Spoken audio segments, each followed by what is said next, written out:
Okay, JB, it's been a long time since we've had an update on the 39 project. Right. They're kind of running a little bit parallel, these two Zephyrs, to some extent.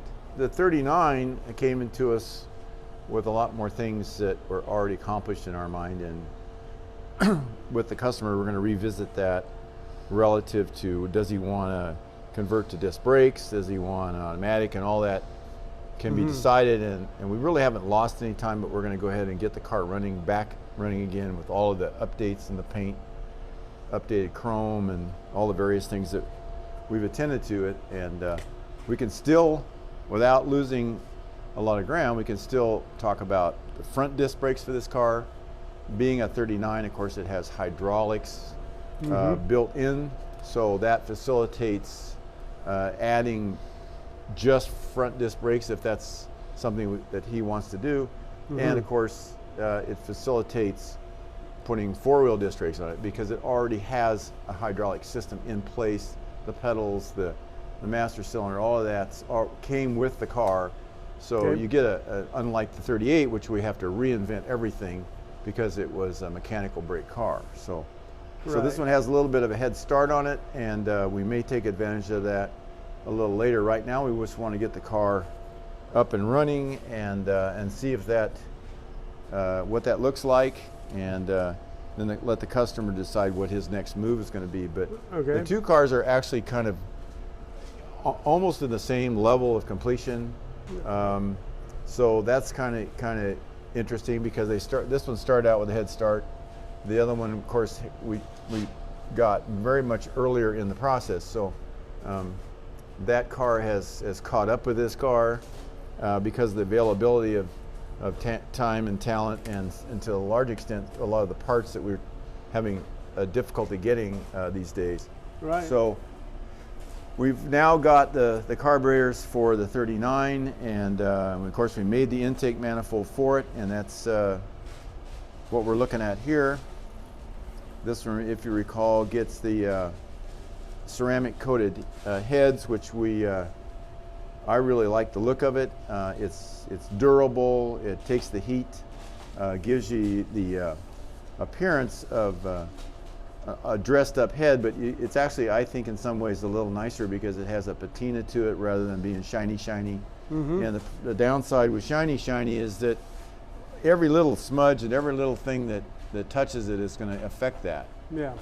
With a matte finish like you see here, it's probably a little more durable in the practical world in terms of looking good. You can just, hit it with a simple cleaner and wipe it down, and it'll maintain its appearance for a long time. So we got chrome heads over the studs, and it has a really neat appearance to me, and kind of unique, and with the black intake and 3.2s, it's going to be a very unique car.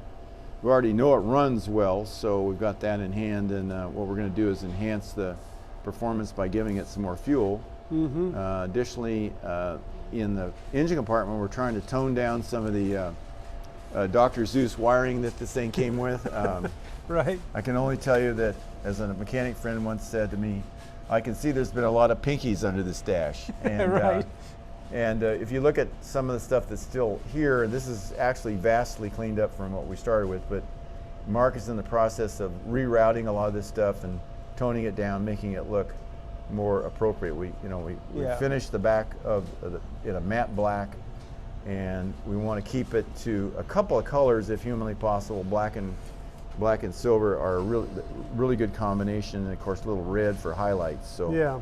We're going to be, we still got some work to do on the firewall, obviously, and but we still have to remember that all these things have to function. Mark rerouted the vacuum lines for the 2-speed rear end that this thing has. And right, I forgot about that. It was functional as far as we know, and we want to keep that in place because it does add some drivability things to the car that will help it, and sometimes, if it's functioning, these Columbia rear ends are good when they're good, and they don't do anything when they're not. So Unfortunately, the car isn't really inhibited from operating when they're not working. But you know, increasingly it's difficult to keep them maintained and find parts for them and that sort of thing. So we want to kind of not be a slave to it, and that's one of the reasons that we go to a different transmission and a little higher rear end, so that the car can actually function at a higher speed, which is more appropriate for, you know, a car living in the modern world. Right. But we've also done started putting some of the chrome back on this 39. It's very unique to the car, and it's all been straightened and polished, and a lot of it's being put back on because we're trying to make some progress. We don't want to get ahead of ourselves, because once you get an engine in the engine bay, as you can see, the likelihood of scratching the body is pretty great, and we certainly don't want to affect. No, that is so gorgeous. Yes, we don't want to affect that. You don't want to hurt that. That's the star of the show right there. So we got to be really careful that when we're leaning over it to put stuff in, that this is in place, and that it's protecting the finish of the car, because we don't want to go backwards and have to redo it. Right. The door trim's on. Oscar's in the process of putting the rear trim on, and in that process you find areas that still need a little bit of attention. Okay. So he's doing that. But we're making really making good headway. Next challenge is going to be the interior, and we're going to have to get working on that, because that'll take a little bit of time.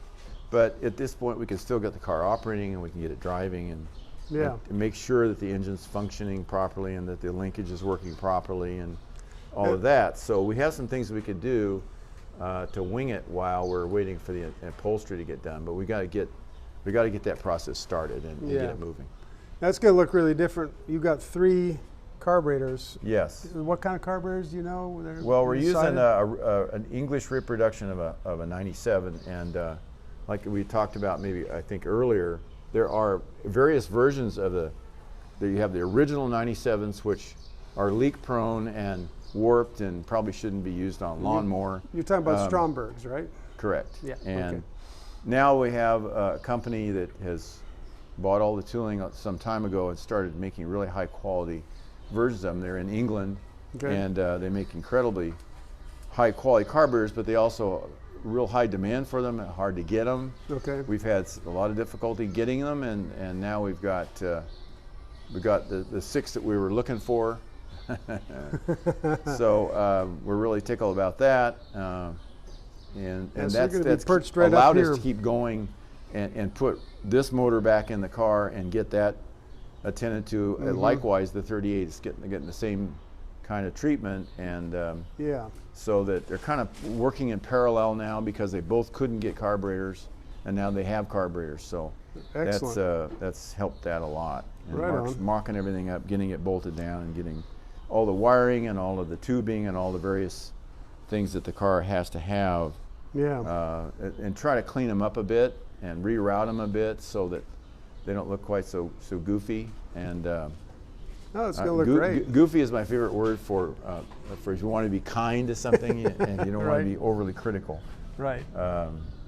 This is looking a lot different. Yeah, it really is a lot different, and I'm sure the owner hopefully will enjoy seeing it. It's the only one like it, so that gives it some extra credibility, and so it's moving right along finally, and we're finally making some progress. Excellent. It's really great to see it coming through now. Yes, it is. Okay, thanks, JB. You bet.